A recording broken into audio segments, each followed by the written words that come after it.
Facing Life Challenges, a story of courage and resilience. As I sat quietly, gazing into the distance, something stirred within me. A whisper in my heart urging me to pick up my pen and paper. It was an ordinary evening, much like the countless nights before, where I would sit in prayer, hoping that God's will and goodness could continue to prevail and manifest in my life each day.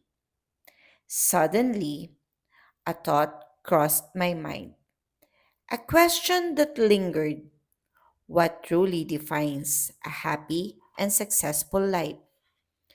At 40 years old, I often felt as though I've lived the life of someone twice my age, having endured countless storms and challenges. Yet through God's grace and mercy, I have managed to overcome them. As I wrote, the answer became clear in its simplicity. Success and happiness in life are not defined by one's educational achievements or material possession we accumulate.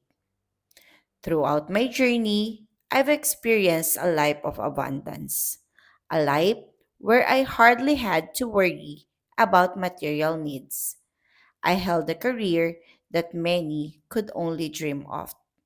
Yet each morning, I found myself struggling to answer the question: why do I have to get out of bed and start my day? Perhaps it was because something was missing, something my soul was yearning for. Despite the worldly abundance, my heart was empty because at that time, God was not part of my plans. I excluded Him from the equation, and a result, my life felt incomplete, like something vital was lacking. My friends, true success and happiness in life can only be found when we walk in alignment with God's plan for us. It is in following His path that we discover the fullness of joy and the true meaning of success. Hi, good evening. This is Miss Ann Positivity.